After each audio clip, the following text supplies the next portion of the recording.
grâce, seule ta grâce. Nous voulons instaurer un état de droit. Et dans un état de droit, il y a une justice indépendante. Ce n'est pas à l'individu Félix Tshisekedi de commencer à faire justice.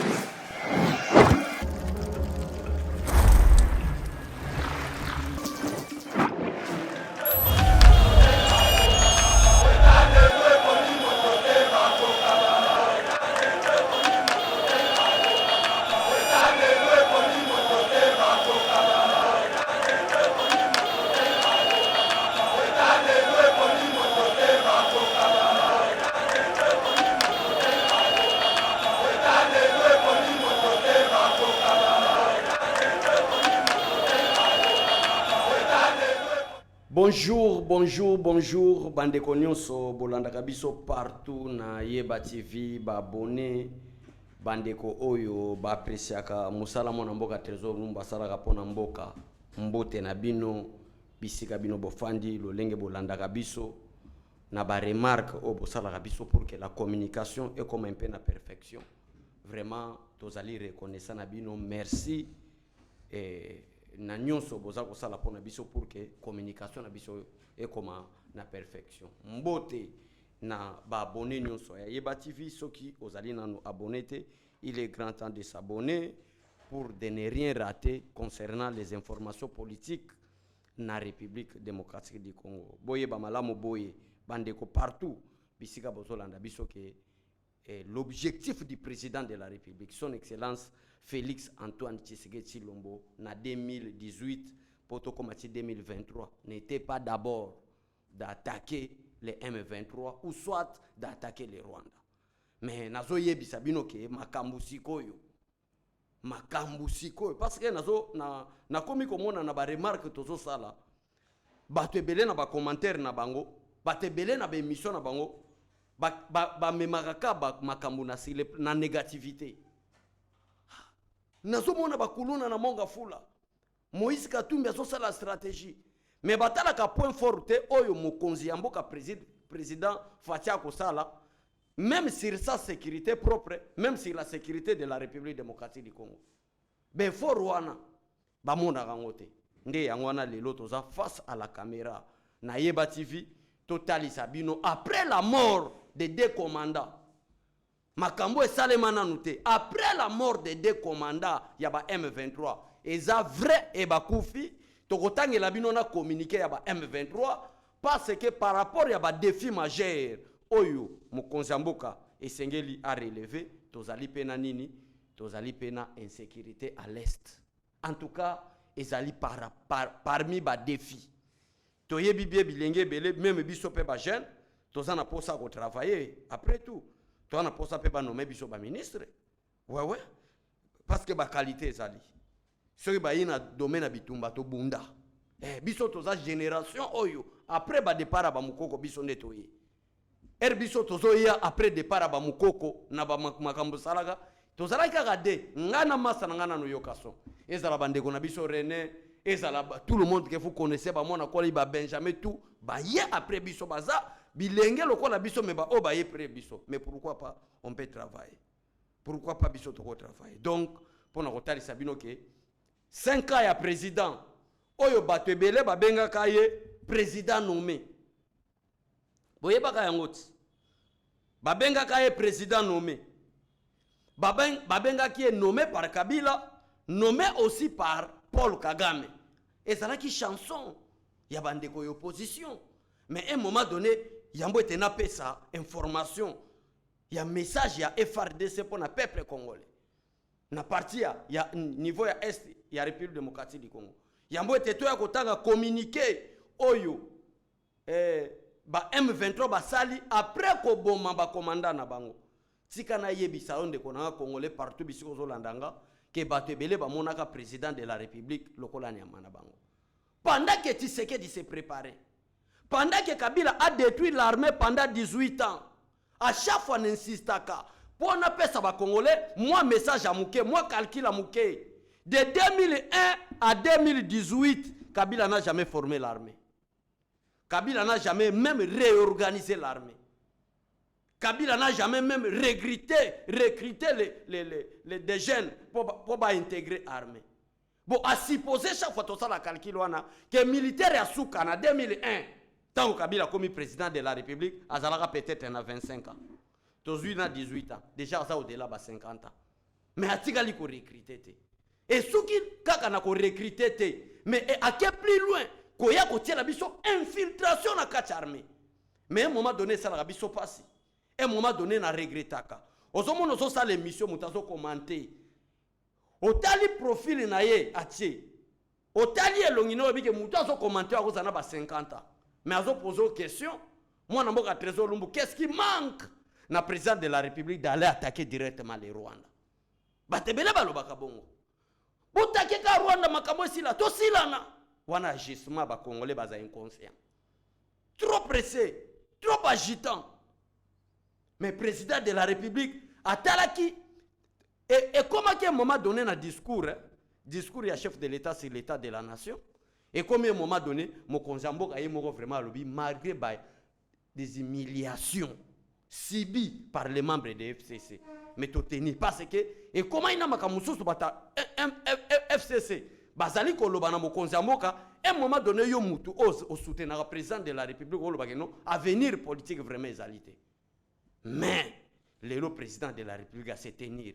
Pendant qu'il se moquait, pendant qu'il insultait, pendant qu'il parlait de mal du président de la République, parmi des choses, que Tshisekedi est en train de comploter contre Kabila, y compris Paul Kagame. Mais le président Félix Tshisekedi s'est préparé parce qu'il savait bien un jour, moi je vais attaquer les Rwandais.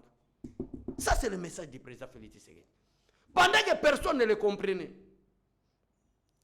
parmi que personne ne le comprenait, parmi que bazalaki ko yebate, mais mon conseil bazalaki ko se préparer que un jour je vais attaquer les Rwandais. Erba Martin Fayulu bazana nzembo na bango ya vérité des urnes. Tango ba Moïse Katumbi bazana na chanson na bango, il a été nommé par Kabila. Félix Tshisekedi garder le silence. Parce que azako yeba o azo préparer. Oyo mokonzi ya mboka azalaki ko préparer nde yango mona mboka Trésor Lumbu linga partager na bino lelo. S'il vous plaît, partagez, commentez, likez l'émission. Oyo bino ba congolais belé na 2018, tito comme en 2023, oyo mokonzi ya mboka bimi.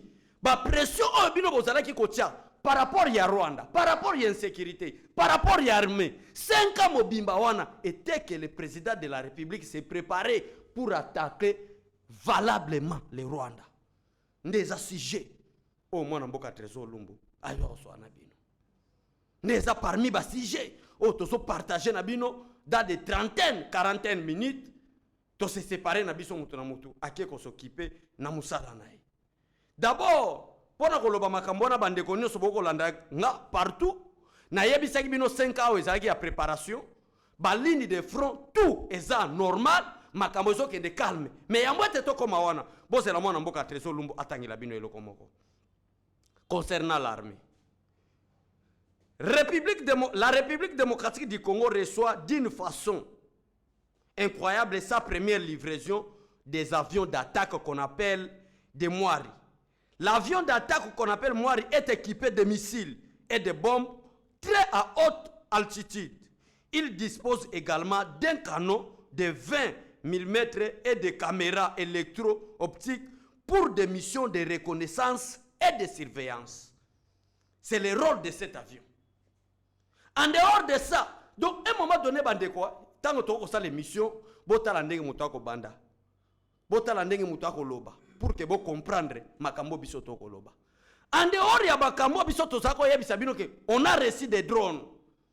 En dehors de makambo to sako yebisa bino ke on a reçu des autos blindés, des chars de combat. C'était une préparation pour aller envahir aussi les Rwandais.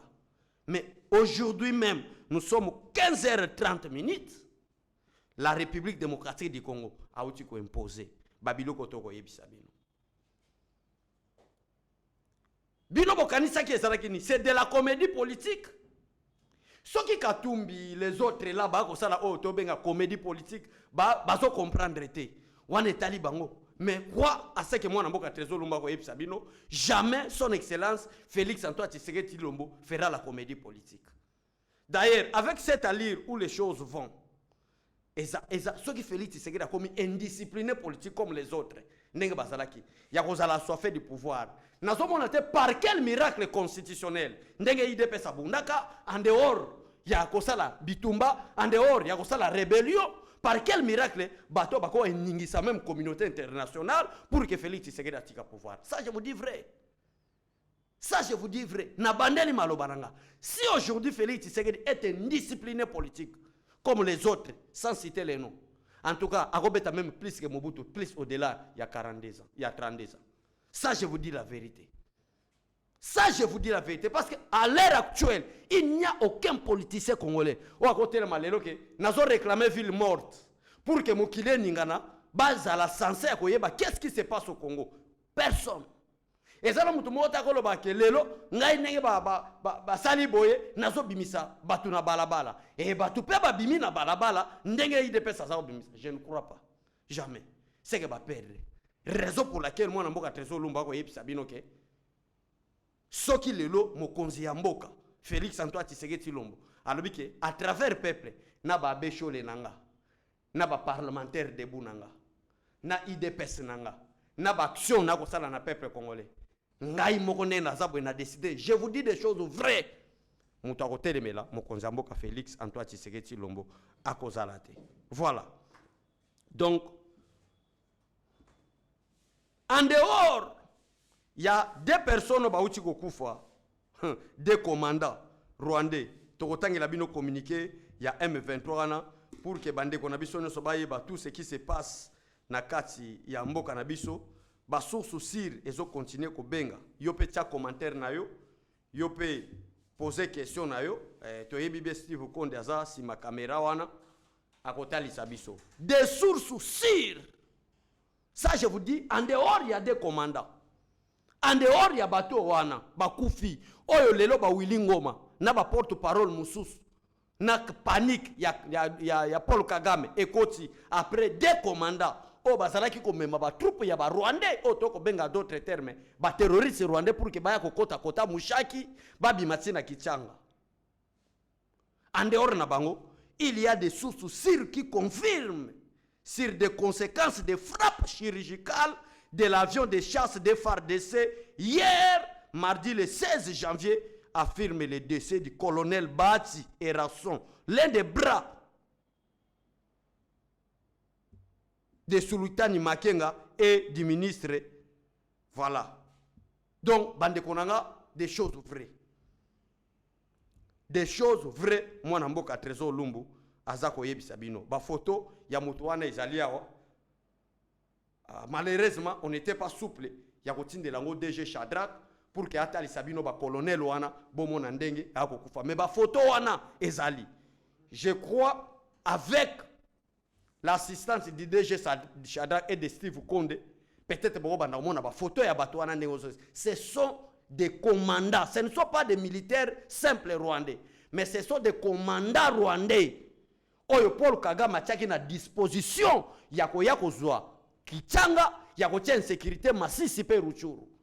Oyo bakufi, oyo pendant cette mission, tokotangi la bino communiquer comment est-ce qu'ils sont en train de pleurer. Bande ko bozalaka motema agité te. Bande ko nanga ba congolais bozalaka motema ya kobanga te. Bolandi chaîne ya mutu moko boye parce que aza ko luka ba vi na YouTube. Apesi bino titre bobangi. Croyez-vous que le président Félix Tshisekedi, en dehors de la direction de la communication, la présidence, il a aussi des membres de l'IDPS qui communiquent pour lui et de vraies informations. Bon, ça l'a agité.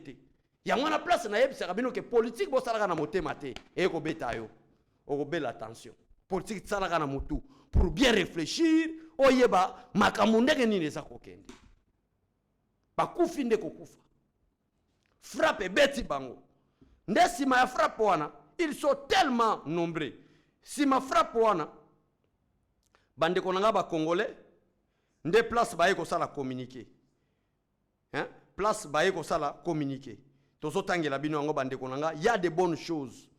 Makambo kitoko eza ko ya bande konanga concernant l'Est de la République démocratique du Congo.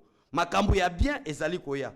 Tozo tangila bino communiqué wana. D'abord, na première partie, totanga kombo ya colonel wana. Le colonel Elise Mbera Bagabo. Bakurande bana bafo bakombo. Eko betise libaku na koloba. Alias Obasako Benga Castro. Il est qui? C'est un technicien de guerre, chef de renseignement de l'armée rwandaise. Mais envoyé au Congo derrière le M23. Il figurait également parmi les principaux financiers du mouvement terroriste grâce aux transactions sur l'or dans la région, tué par une frappe de drones des forces armées de la République démocratique du Congo à Kichanga. Déjà, Steve Kondepe a talisa bino photo wana, moyeto zonga wana, to insisté likolo wana ezalité. Sikoyo awa, estikali kaka, to tangela bino communiqué. Bon, on a comment est-ce que des Rwandais sont en train de pleurer. Bon, comprendre comment est-ce que panique totale. Et quand à partir à Rwanda, pe bateau nyonso, Paul Kagame a kotinda comme des Rwandais, des militaires rwandais, na sol congolais, comment est-ce que bakomi ko désobéir ou ko s'opposer na oyo makambu Paul Kagame a kotinda bango baya kosala na Rwanda. Dans leur communication de ces, il faut tout le temps calmement communiquer, on a vraiment tout pèse bien pour bande on a biso ba congolais bayeba makambu lolenge nini ezako tambola. Voilà, to moni yango to sala nyonso to bimisa ngo po be écriture eza muke to tangela ngo bande ko na biso ba abonné na biso ba pesa biso confiance na Yeba TV kolanda makambu oyo ndenge za koleka. Na yebite ndeko Steve Konde pendant que nana kotanga Konde na yebite pendant na kotanga soki ko bimisa communiquer wana bande ko ba monake quand on vient donner des informations na yebite mais soki ça ce n'est pas un problème Konde alobi ezate moi to ko ezate to tanga ngo kaka. Communiqué du 17 janvier 2024. La direction du mouvement du 23 mars, communément appelé M23, en sigle, exprime sa gratitude aux dirigeants, régionaux. Je m'excuse, Bandeko, bon, Monique, n'a pas utilisé le téléphone, hein. Bon, vous allez l'anga trop rigueur parce que l'écriture est allée dans nous, moi, mouké. Ndé futo bimisa yango po emonana bien totanga ngo vraiment calmement pour que bandeko ba comprendre que frappe vraiment à solo et bandit makamba solo et bandit. La direction du mouvement du 23 mars M23 en sigle exprime sa gratitude aux dirigeants régionaux et aux partenaires internationaux pour leurs efforts incessant visant à résoudre les conflits d'une manière pacifique.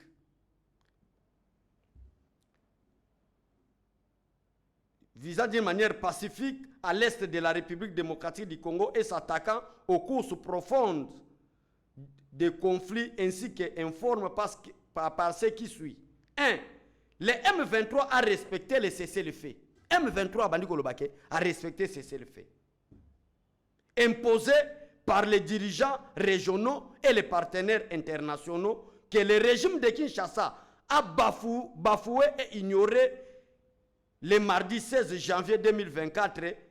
Le régime de Kinshasa a une nouvelle fois violé les cessez-le-feu imposés en attaquant